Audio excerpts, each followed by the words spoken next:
Hey there, welcome back to this week's episode of the podcast. So in this week's episode, what we're going to do is we're going to talk about this kind of feeling that a lot of people get to in their life where it's like, there's something that's calling me, something's trying to get my attention, and I have no idea what it is, where it's coming from necessarily, but I feel it, right? I feel like there is this niggle, this nudge, and this sort of something that feels almost quite undeniable, to be honest, about this calling onto potentially a very different path in your life. Because what I find is that when people come into my world, I find that people come to me and they've got this incredible life story, whether it's an incredible, successful professional career, an amazing rich family life, perhaps they've been through a life that has been almost imbued with transformation, and maybe you're someone who has been through a lot in your life, perhaps a lot of grief or loss or cyclical changes, all of the above, right?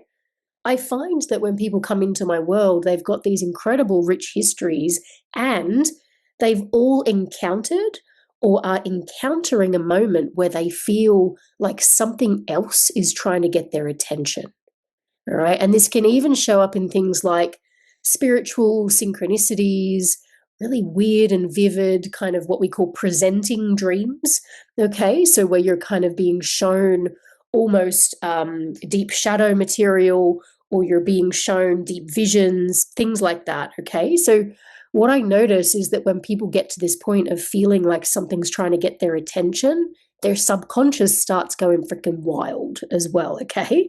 So, depending on your background, some of this might be new to you or some of it might not be new necessarily, but you're just kind of noticing it more and more, all right? So I want to kind of give this a voice today because I don't feel like there's a lot of people talking about this specifically. So a lot of people talk about spiritual calling or purpose and things like that. But what I find is missing in this conversation are the grounded specifics about what this actually looks like, okay, day to day, and how to know if you're being called, frankly. And then also what to actually do about it, like in a really practical step-by-step way.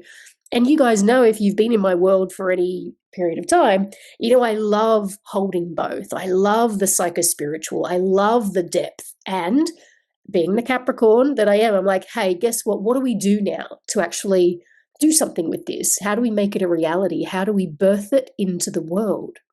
And so where I wanted to go with this episode today is, sharing a lot more detail about how this calling kind of shows up in people's lives very practically, some of the things that you may or may not be noticing. And if you're someone who's been on this journey for a while, perhaps you've already noticed this stuff or you're noticing a different level of this calling.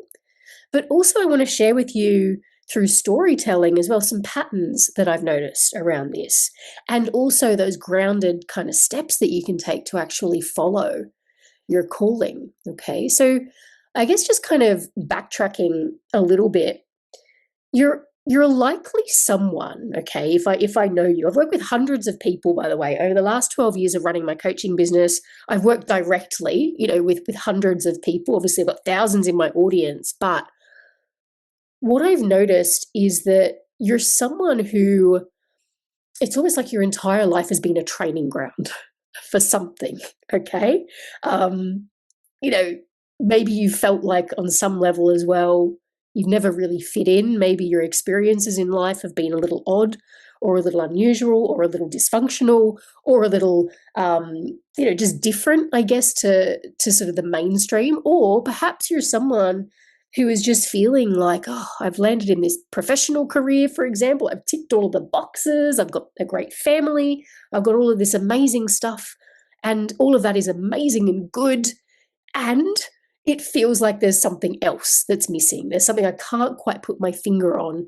And let's not sort of, pretend that there's not sometimes some guilt or some confusion or even some shame around that too. I think particularly as we get into our 30s and 40s and 50s, it's like, well, we should have this figured out by now, right? There's this sort of expectation that we should have all of our ducks in a row. And often what I find is it's around about that midlife point where actually things start to unravel. Because, and this is what something Jung spoke a lot about, is that really it's our sole job up until around about the age of 35 or so, obviously give or take, but around about the age of 35, it's our job to create a really strong ego, a sense of identity in the world. We get the job, we do the family, we do the things, we travel, we have nice holidays, okay? And really it's kind of our job to be a functioning human being in society. But usually it's around about that time too. It's like this little internal alarm clock starts to go off, and we start to notice the areas where we start to feel a little dissatisfied, or we're noticing that something else, as I said before, is calling to us. We're noticing that maybe things don't feel as good to us as they used to. Our life just doesn't quite fit anymore, all right? And so I think what's really important about this moment is that my belief, and certainly what I've witnessed, is that I think many people experience this feeling of something needs to change, something is calling me, all right? But the truth is that the majority of people just kind of close their eyes to it, or think that they have to suppress it or something, or just get on with it, or maybe I just need a new partner, or I need a different job, or, and they try and fix something external to kind of make it go away, right? And I know I've definitely been in this place, by the way. I'm going to share a little bit more about my story in a bit, but it's like we can kind of get to this point around midlife where things start unraveling for us. And more than that, it's that external representation of what's really happening internally, because as within, so without. What we start to see on the outside sometimes is typically a reflection of what's happening internally, and vice versa. Okay, so as we start to feel cold and dissatisfied internally, we start to notice the things externally that kind of aren't quite working, right, anymore. Okay, so we sort of get to this period in our life, don't we? And so what I wanted to do kind of in this next part is talk specifically about how to recognize the call. How do you know that you're being called? How do you know this isn't just some random midlife crisis? Okay, all right. Or maybe it's like, is this really something that I need to pay attention to or not? Well, here's what I've noticed. Okay, so I would say how this calling kind of shows up for most people to begin with is there's something just generally that feels off, all right? Maybe you're losing interest in things that used to matter to you, but they just don't give you, I don't know, it's like they just don't juice you maybe the same way as that they used to. Perhaps certain friendships or relationships just feel like they just don't fit anymore.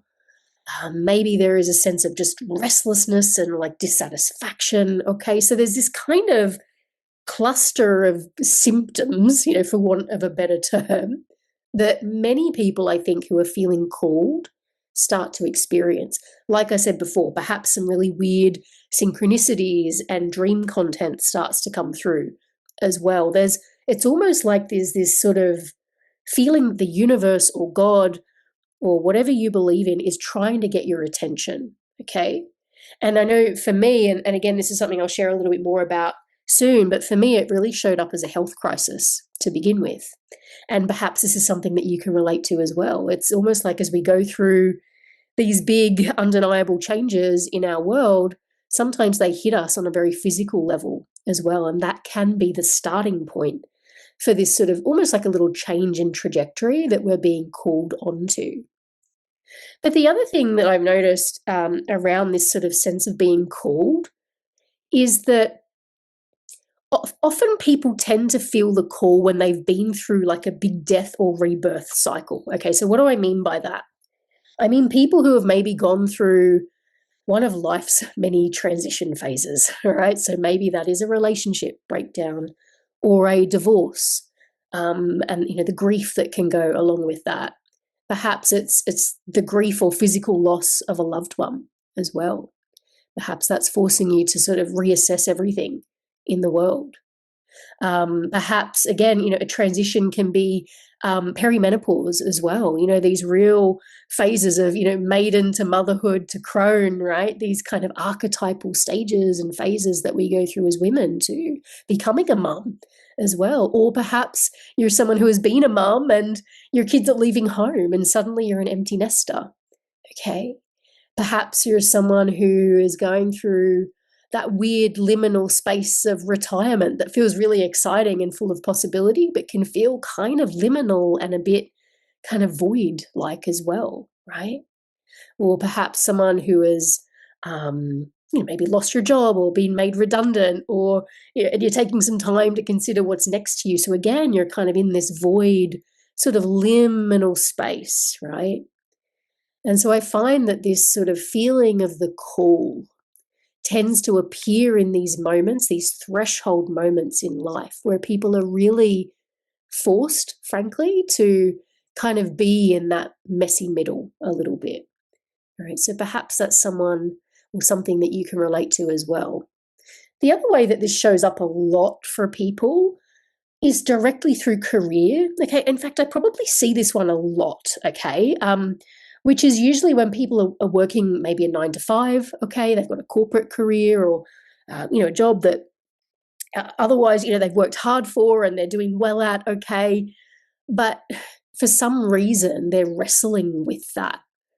Maybe you've been at the same job for a while, or you're just feeling like you just don't quite fit in the corporate environment.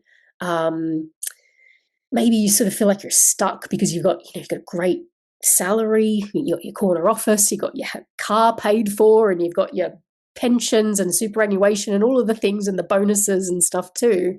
And that sort of sense of being kind of tied or stuck in the job for those very practical reasons too.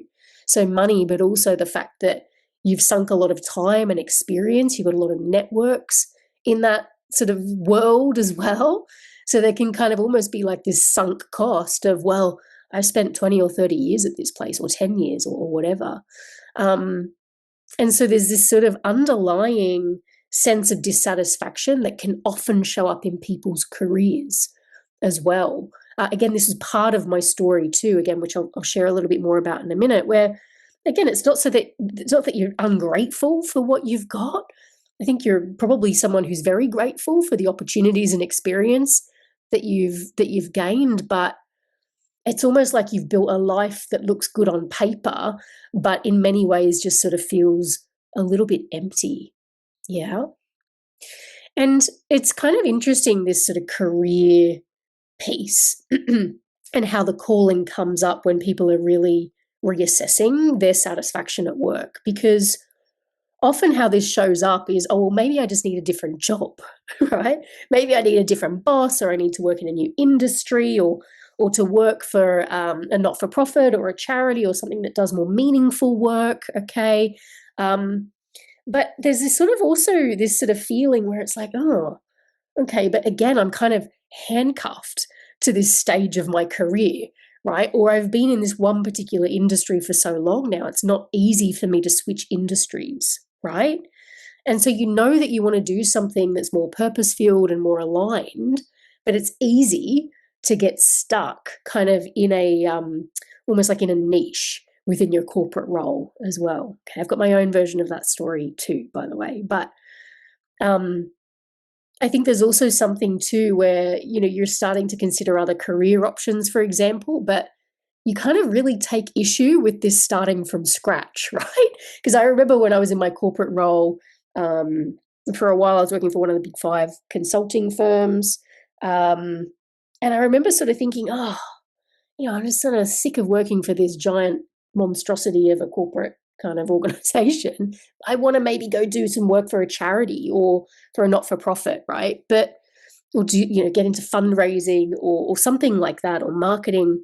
But I remember thinking it's so hard to kind of switch across into a different industry, right? Because I'd been working in consulting and had a background in aviation and transport and stuff like that, project management for a long, long time, change management.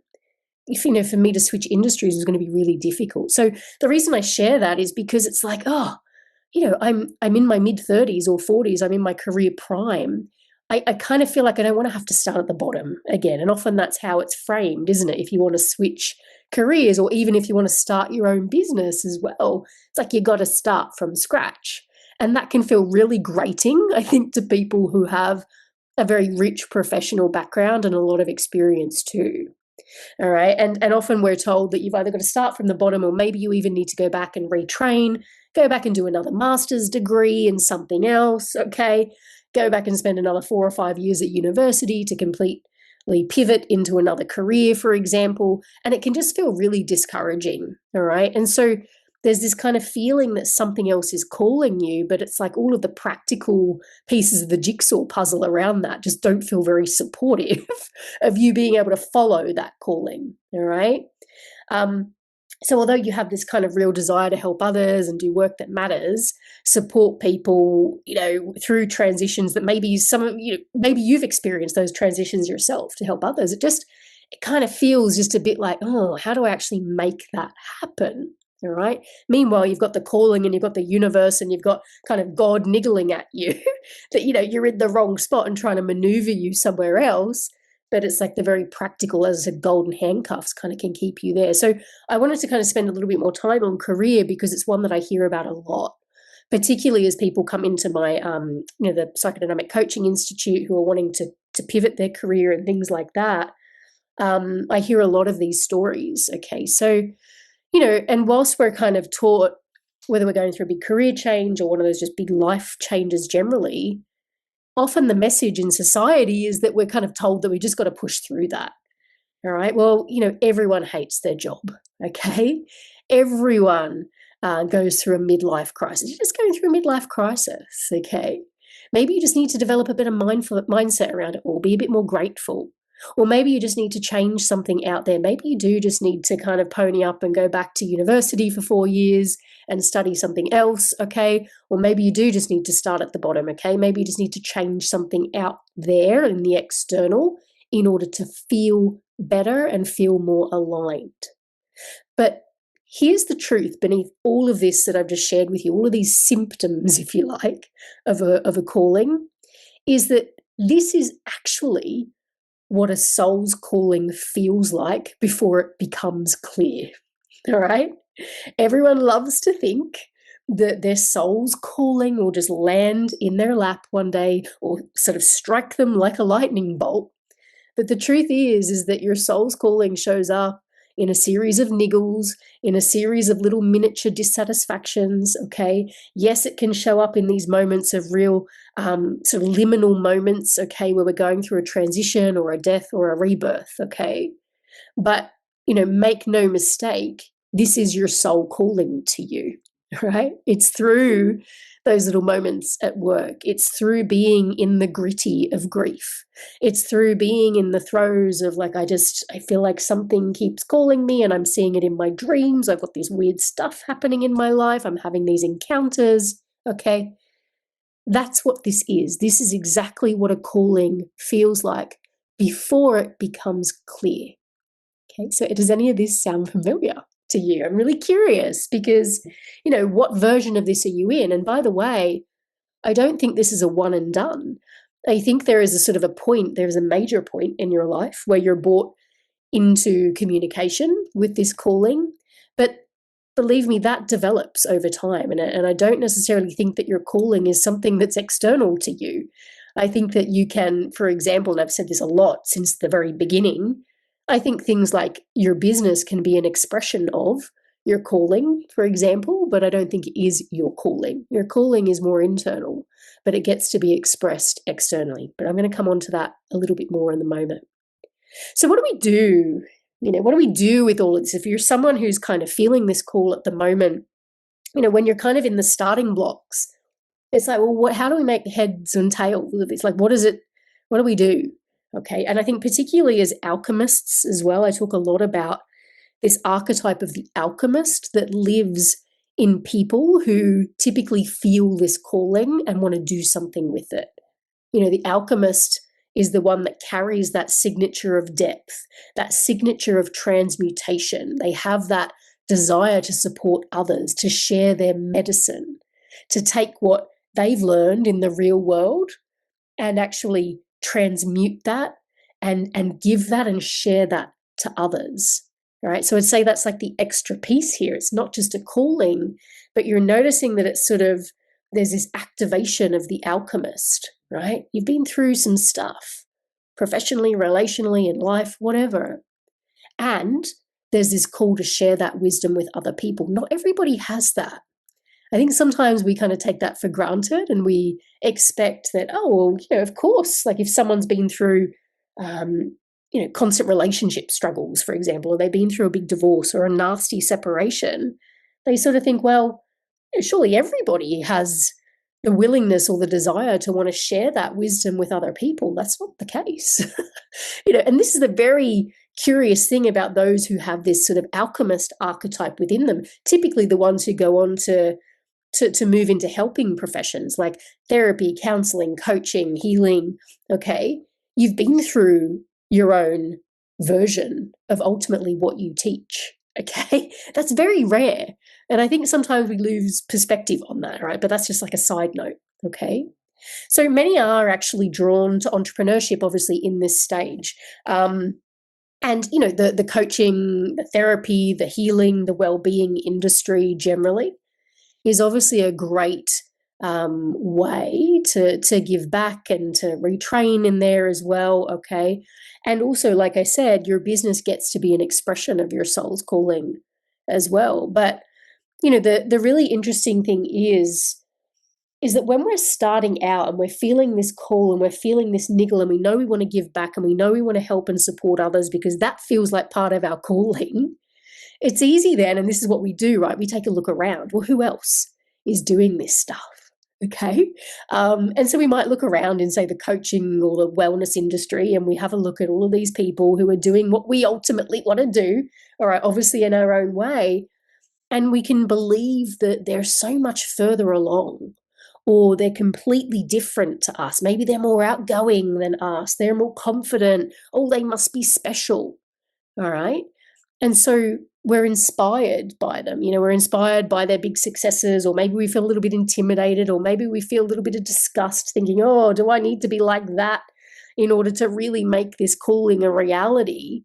Okay, maybe you see that they're signing book deals and making a real impact, having big successes, whatever, okay? But what often gets forgotten in this is that those people started from somewhere too. Okay, they started with a calling too.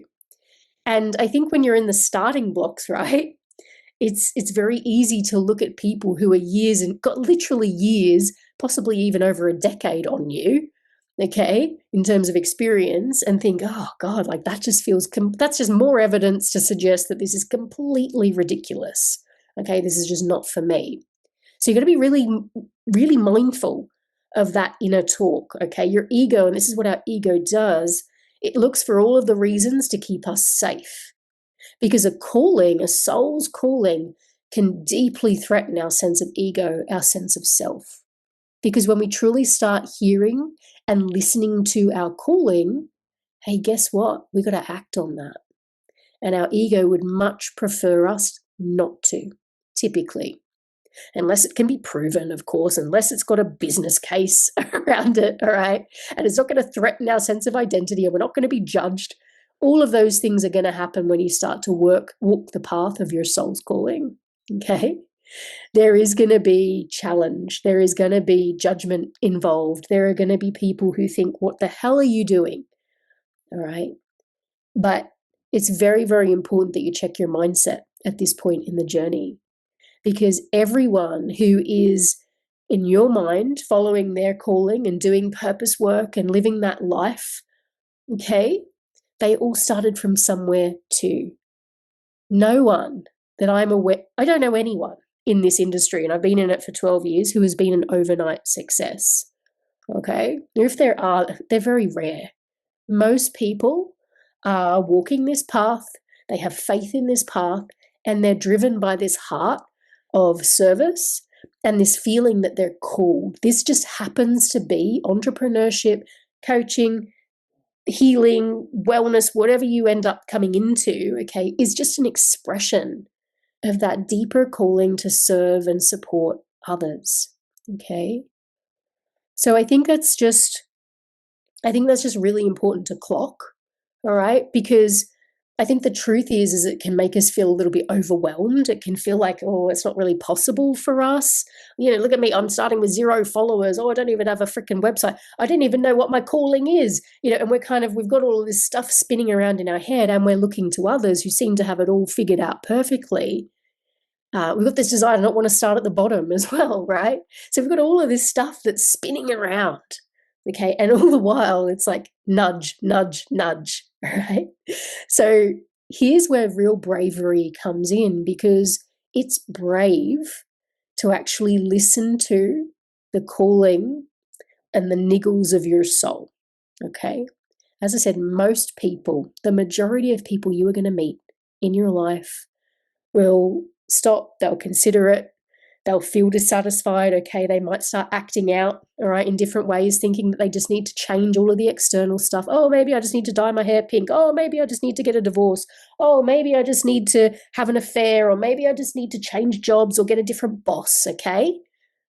It takes a true alchemist and also someone who has true courage to really look within and say, okay, what is it that I'm being called to? How do I start exploring that within myself? Often shadow work is a deep part of this too, because for us to build a life, like Carl Jung said, that gets us to be a functioning human being by the time we're 35 and paying our taxes and having kids and doing all the things that are expected of us, typically we've had to exile some really big chunky parts of who we are at our core, okay? Because society demands it of us. So really, a big part of this calling, and what I would argue is a big part of your true calling, is to go within, to start recovering these fragmented parts of yourself that were forgotten about or lost along the way to you building a life that looks great on paper, okay? Or getting to the point where you're like, oh my God, there's some real recurring freaking themes here around grief and loss, all right? I'm in this liminal space at the moment because I've just lost my job, or I've just lost my partner, or whatever, okay? These big, big moments are going to call you into direct confrontation with yourself. And these are the moments where we really get to introspect and do the sincere inner work, okay, to really discover who we are.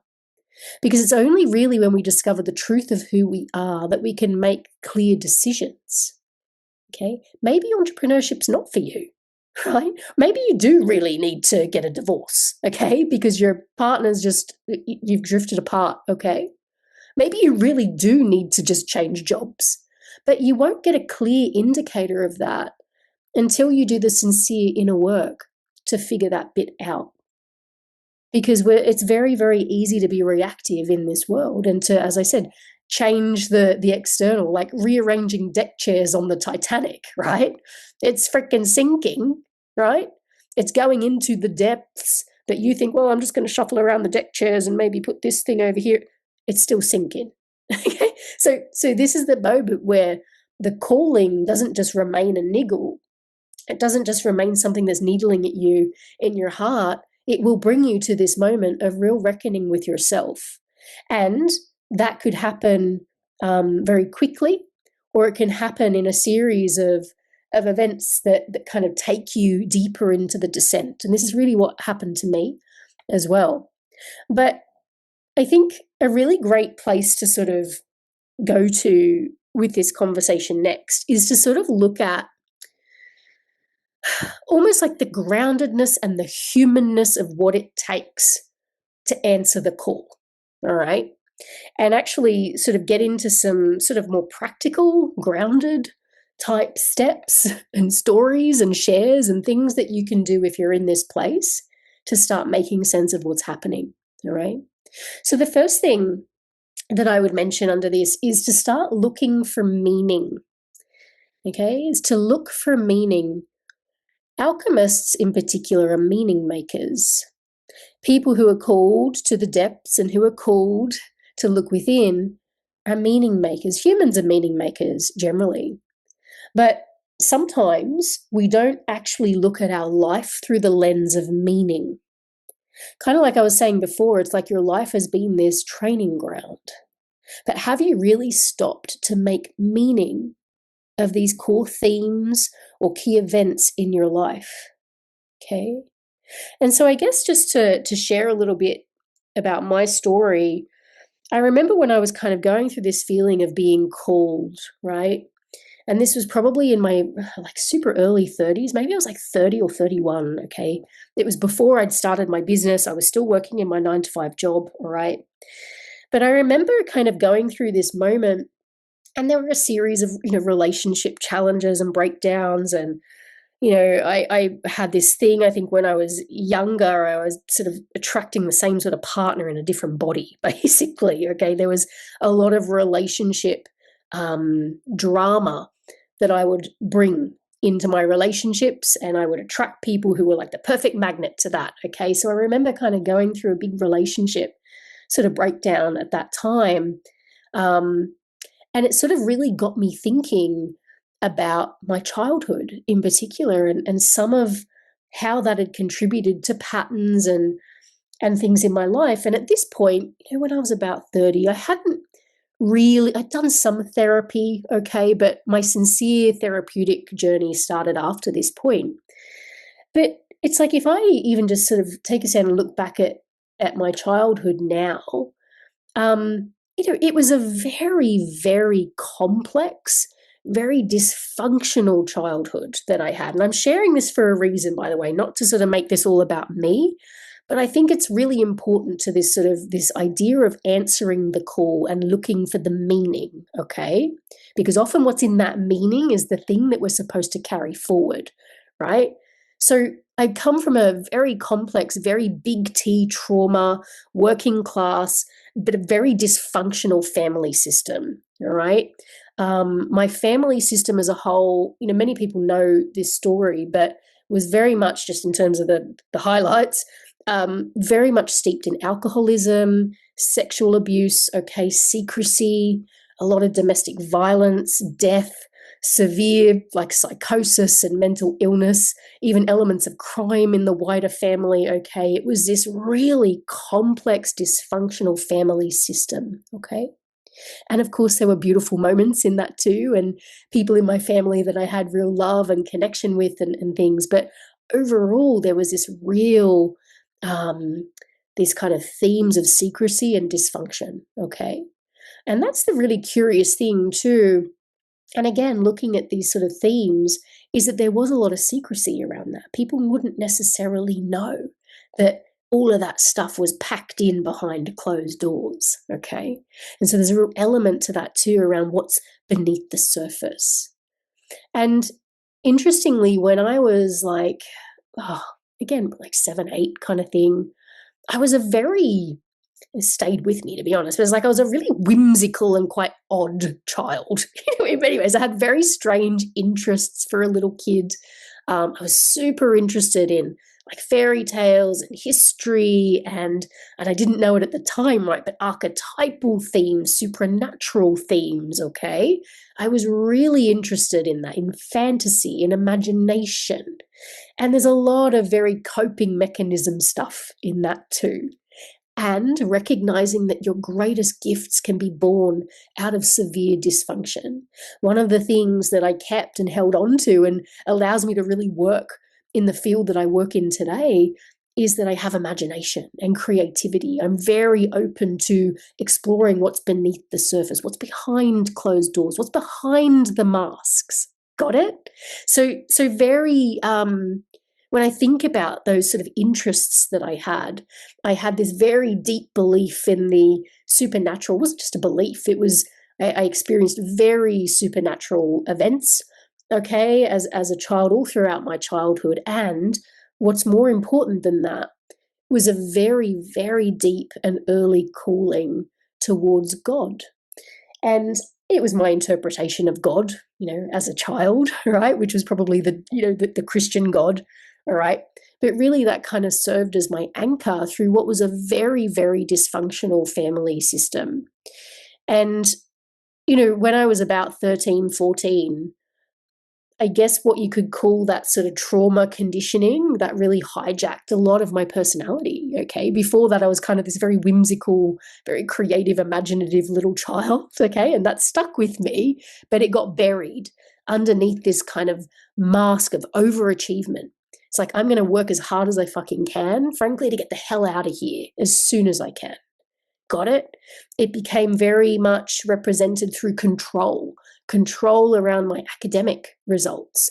Okay. Control around, oh my God, I only got 19 out of 20 on this assessment. I need to go bash my teacher's door down on his lunch break and demand why I didn't get that extra mark. My whole identity became wrapped up in achievement. Okay. A lot of that control extended to things like disordered eating, control of my body. Okay. I became highly masked. All right. To cover up the trauma and the sadness and the dysfunction that was there. And really that extended into my adult life too, because this is the thing, right? It's like there were the benefits of overachievement. There were the benefits of being the perfectionist, and I was rewarded through my entire career, particularly my corporate career, because I was a super overachiever. Okay. Got excellent grades, went to great universities, all right, worked in big jobs, had 6-figure salaries, teams of 70 people by the time I was 30 years old. Okay. It was like I became a psychologist. I did all of this sort of stuff. All right. But it's really when I look at the meaning, and the reason I share this story around my childhood is because when I was feeling called in my early 30s, I was feeling called for the first time in my life to really look back and make meaning on what had happened in my past and who I was and why I was who I was. Okay.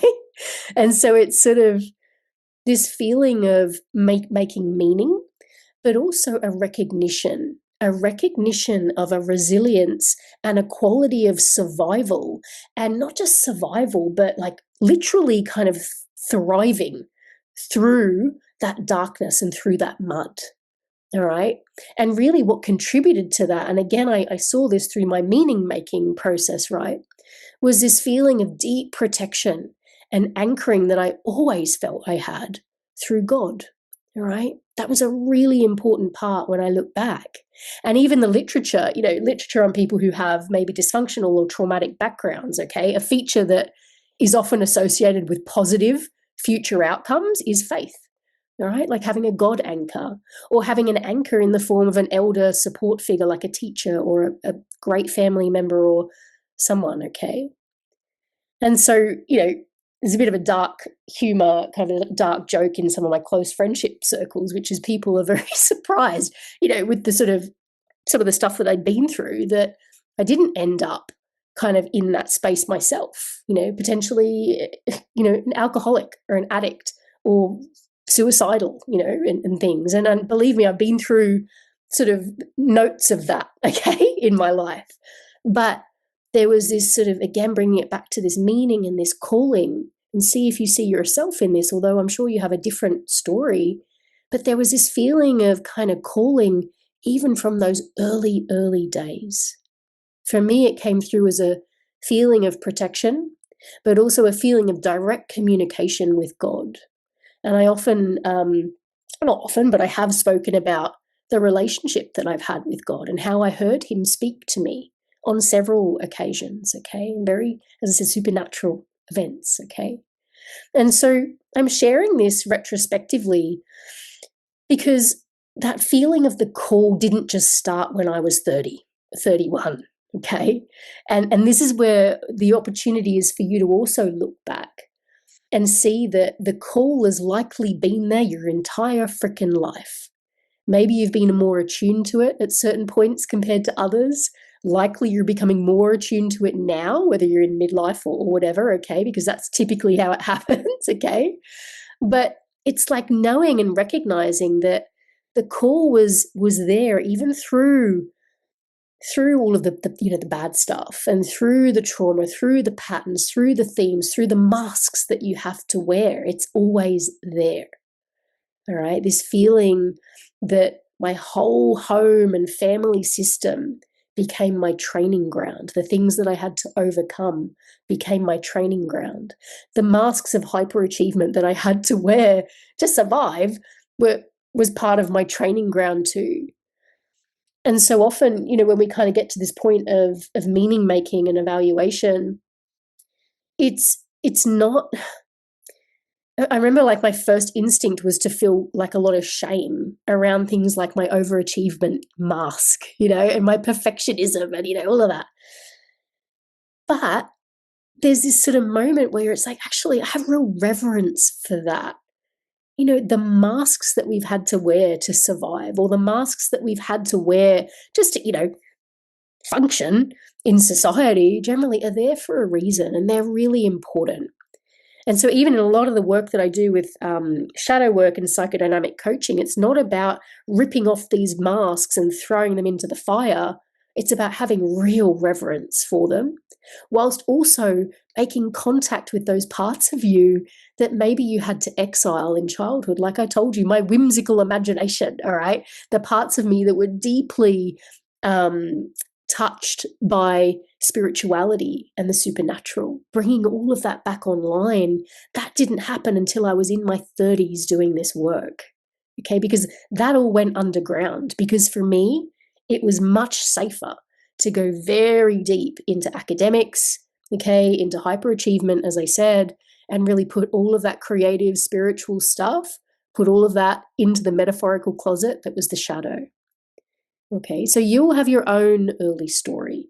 Everyone's is obviously very different, and you don't have to have been through big T trauma like me either, but you will have your own stories of transformation. You'll have your own stories of hope. You'll have your own interests that really called to you. You'll have your own masks that you had to wear, and you'll have your own exiled parts too that you had to push aside for whatever reasons. There's no coincidences in this. Your whole life has been your training ground. Okay, it has. And, it's part of this making meaning that's so important when it comes to really looking back on your story, but looking at that earned experience, the characteristics that it has built. Okay, like I said, the resilience and the strength, and the shadow of that. Where have I had to bury my vulnerability? Where have I had to bury my softness? Okay. And so this is where it's like the clues are there in terms of who you had to become through those early experiences. Okay. So that's the first bit. The second one is what I call following the trail of breadcrumbs now. So let's fast forward, okay? Perhaps you're in your 30s or 40s, all right? And again, around the time I started to feel my calling and all the niggles and nudges and everything, I was about 30 years old. And it actually showed up for me as a series of events that happened around my health, actually.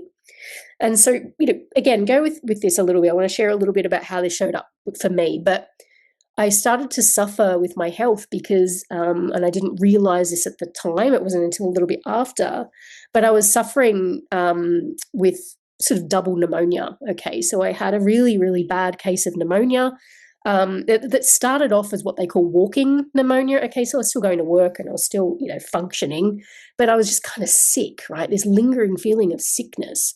And a lot of that was due to this insidious black mould problem that I found where I was living at the time, but also I had to have a procedure in hospital and I got an infection, and I was just really kind of unhealthy around that moment in time, and ended up coming down with a really bad bout of double pneumonia, as I said, and was really, really sick. Okay. And what that did, again, this is when I was about 30, is that it sort of forced me to reconsider my health overall. And I find that when people start to feel this calling and something starts to happen and they start to find themselves in these transitional liminal spaces, I often find that health is something that comes into focus for people. It's a really easy way in, isn't it, to self-examination, okay? It's like, okay, well, I'm not quite reconnected to the spiritual side of myself yet, but let me take a look inwards to my health. Really sensible and amazing place that a lot of people start. That's not everyone's story, but it was definitely mine, okay? So it was around that time I started to consider, all right, well, I wanted to come off the contraceptive pill as well, not because I wanted to get pregnant, but because I was reading about how bad, I felt that was for my hormonal health. And I was like, hang on, I was just put on this when I was 15 for no freaking reason, to control menstrual cramps. It's like, hey, have the pill that's just going to completely wipe out your own endocrine system. But hey, No one actually asked questions, right? So I started asking questions about that when I was 30. And when I came off the pill, my skin broke out. For 2 years, I suffered with really bad, like cystic acne. I put on a lot of weight, because my hormones were trying to frickin' rebalance after what was 15 years of being on this artificial hormone frickin' replacement, okay? And so it was this kind of protracted kind of 2-year period of really looking at my health, struggling with my lungs, struggling with my skin, okay? And it was this kind of time too, and again, I was sort of looking inwards. This is when a lot of those skeletons started rattling out of my closet around, childhood stuff, complex trauma, okay? But it was like there was this sort of moment of purging, this purging of my body. This is how it really started for me. It was very physical. It was very emotional as well. My confidence took a massive hit because of my skin. All right. I was very sick physically, but psychically as well. I was feeling really depressed. I was feeling borderline suicidal in those moments too.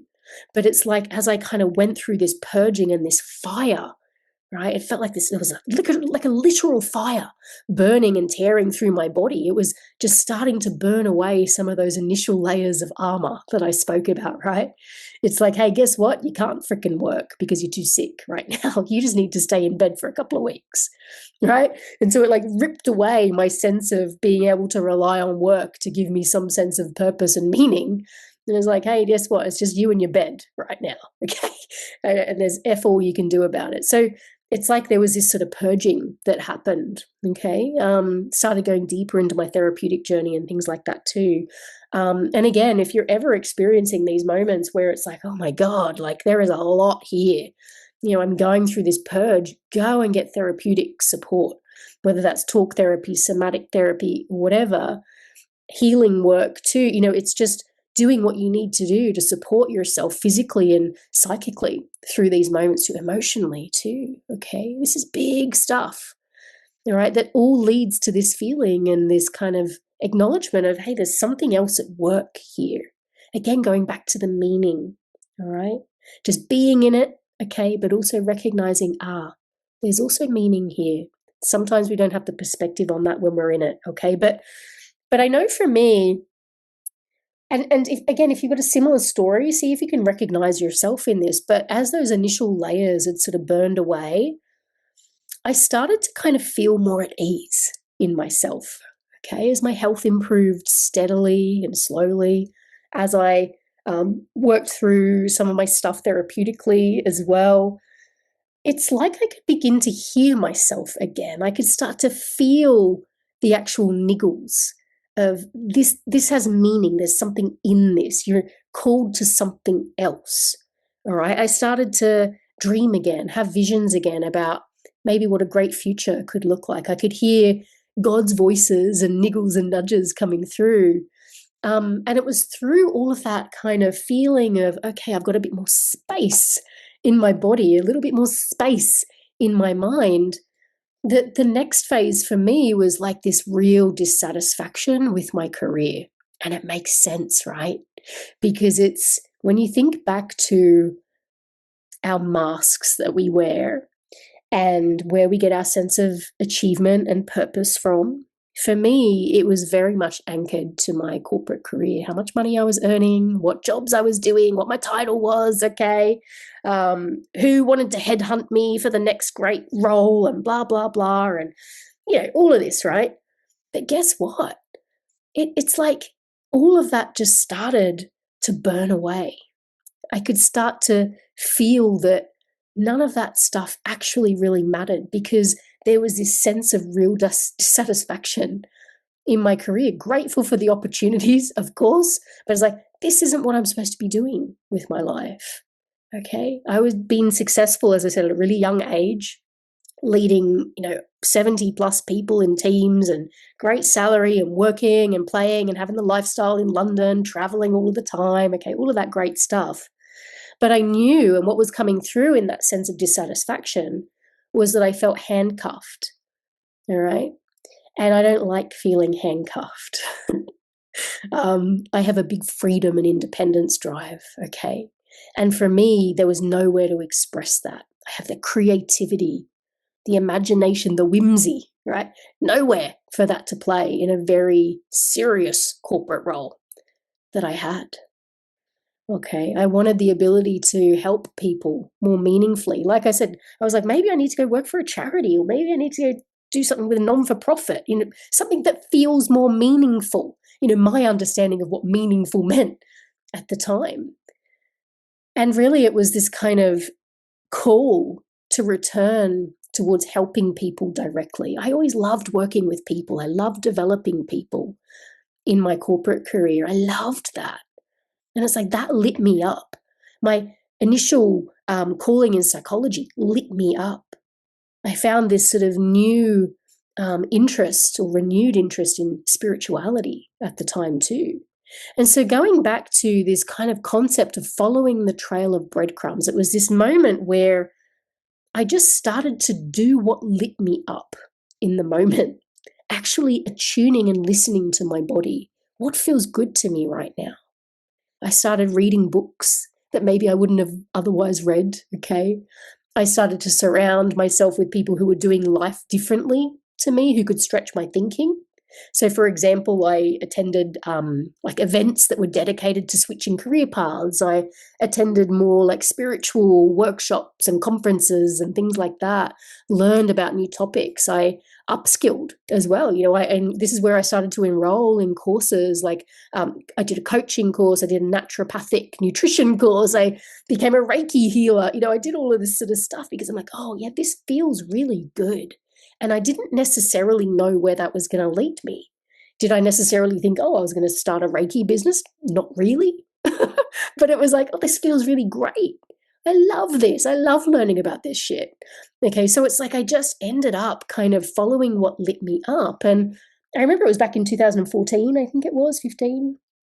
I joined an online coaching course back then too. And I'll never forget it completely, honestly changed my life. Just to be around a mentor and some other women who all had the same kind of calling as me, or a similar calling, right? They all felt that call. They had the same aspirations, and I think that was the thing. There was always this background thought for me where I'm like, oh, this is just me. Like, I'm just crazy. I should be like totally grateful for what I've got. I feel quite shameful that I want more when I've been so blessed actually in many ways, right?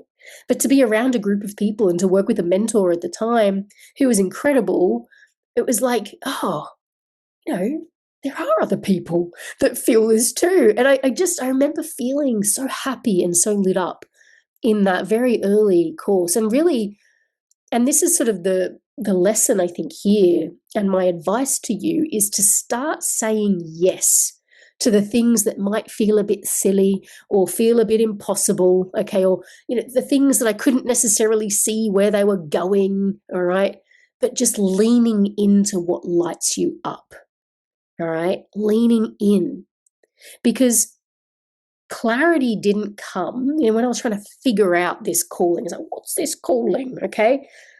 So, and I remember doing I've got this book. I remember, what was it called? It was called What Color is Your Parachute? That's right. I remember working through this book that's supposed to help career changes and things like that, figure out what they're good at and, figure out what they might want to do next or transition into. And I remember thinking, oh God, this is just pissing me off. Like having to, what are your skills? And like write down your skills. Oh, what's your experience? What do you like? What don't you like? And I just thought, like, all right, that was fine, but it just didn't light me up. What lit me up was being in a room with people that were already doing what I wanted to do.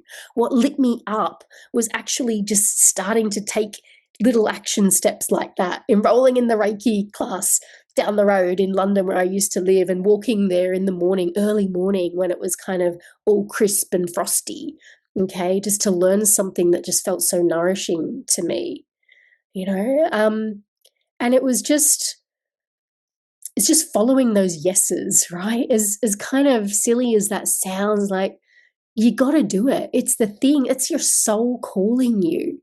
Your soul isn't just there like poking you in the chest, okay? It's poking you in the direction of something. You've just got to listen to it.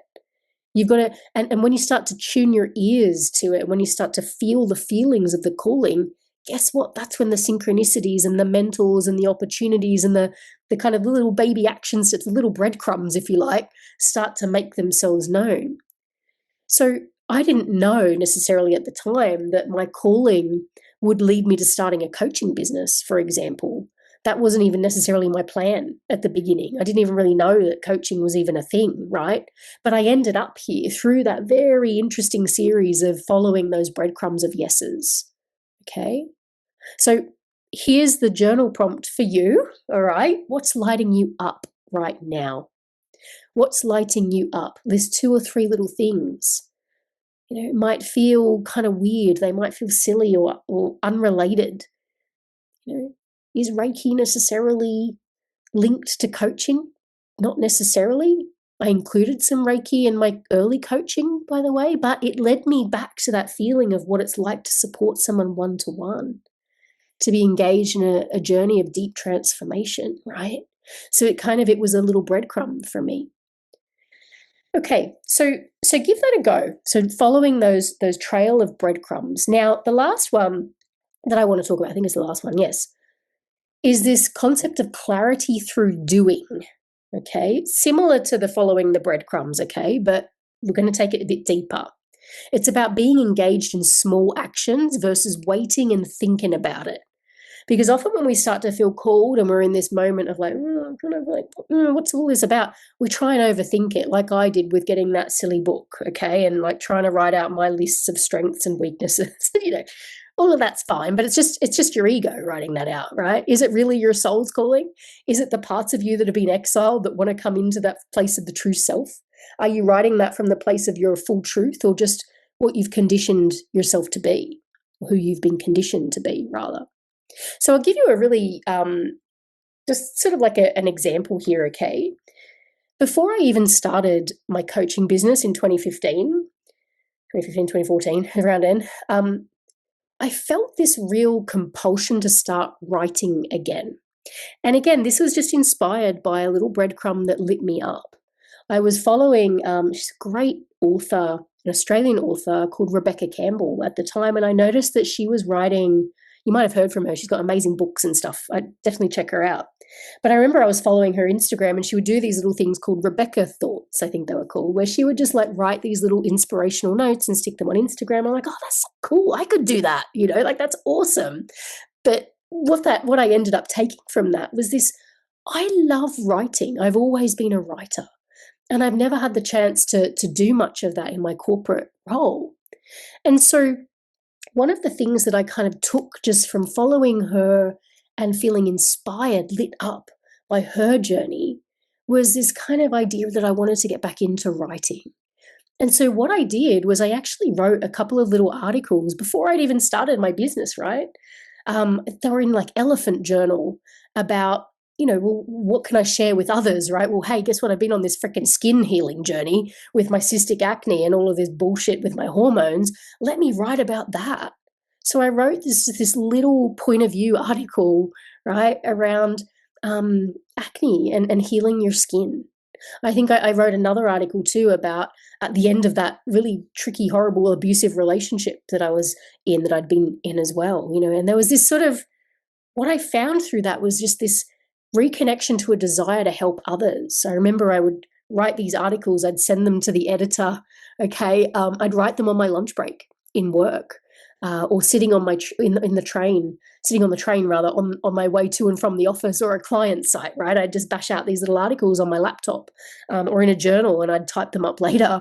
It started really small is what I'm saying, but it was that clarity through the doing, and that clarity around, actually, I have this desire to just share what I've learned with others, the alchemy, right? You don't just turn the lead into gold in your own life. You want to offer that gold to other people, okay?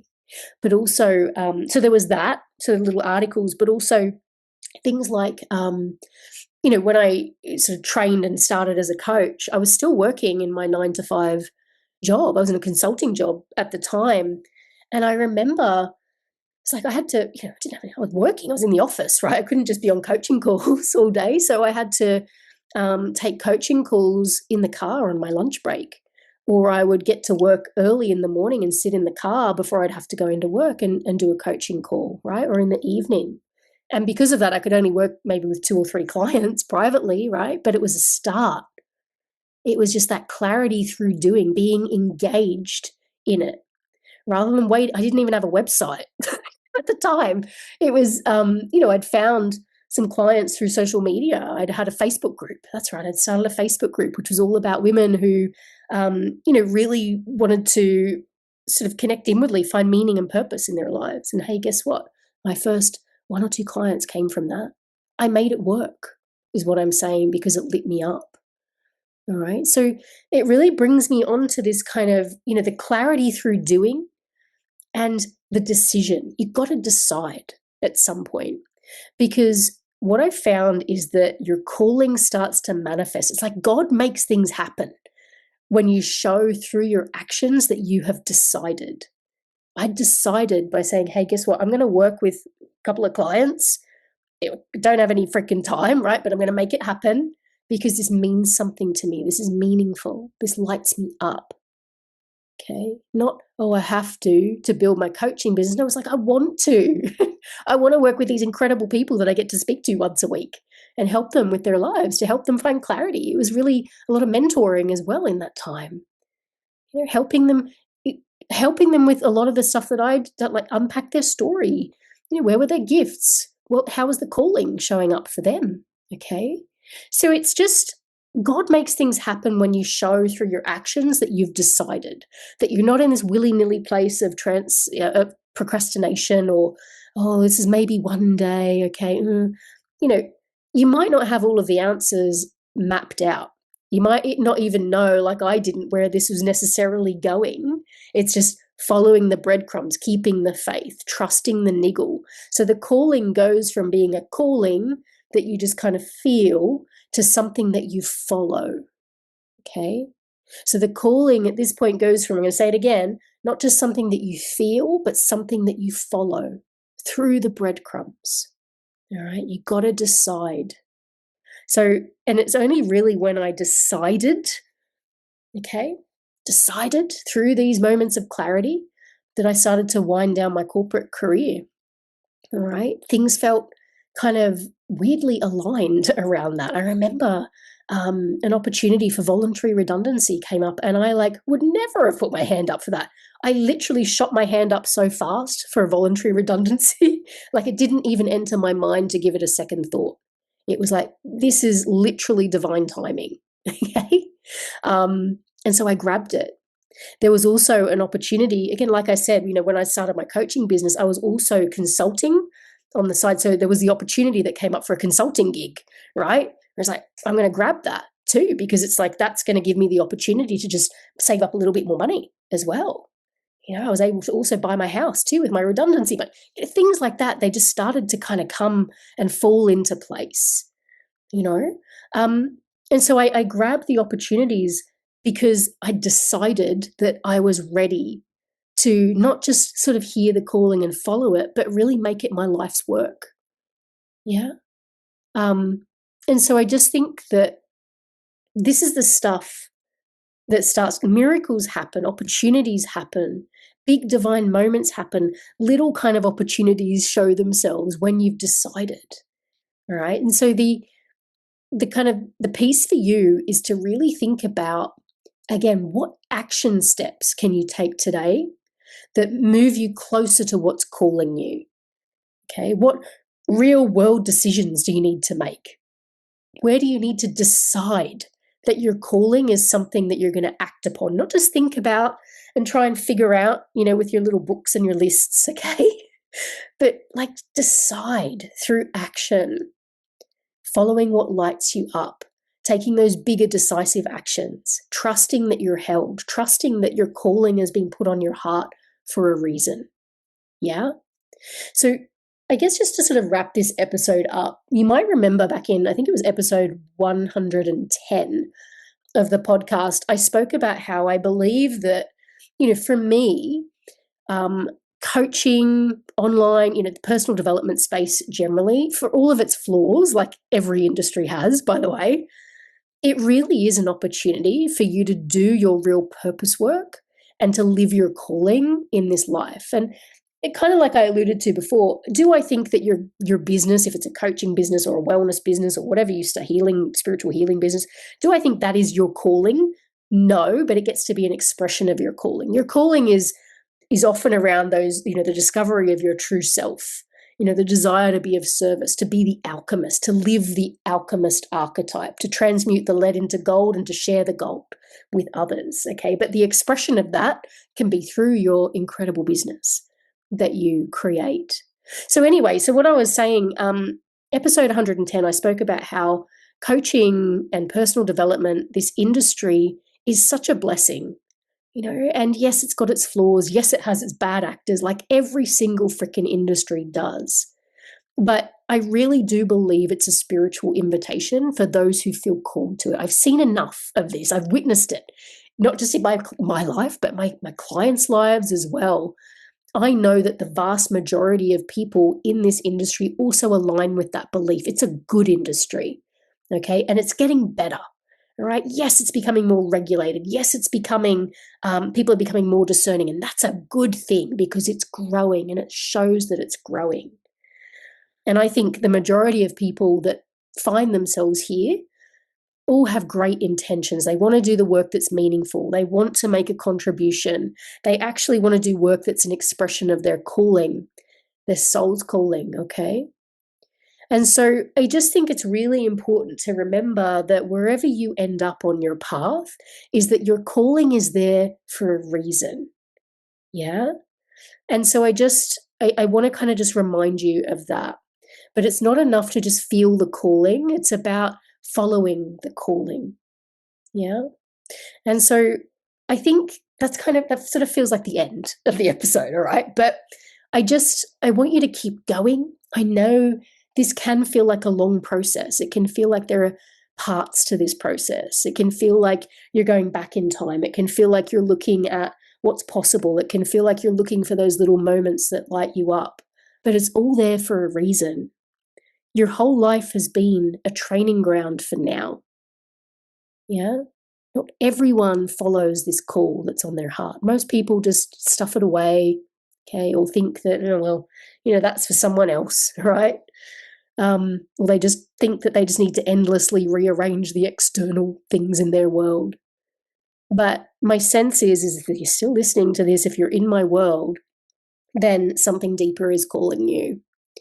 And so I'm going to leave it there. The invitation is always to check out my website, check out my psychodynamic coach training as well. If it's something that you're like, yeah, actually, I'd love to retrain. It's a 16-week course. This isn't about going back to university for 4 or 5 years, okay?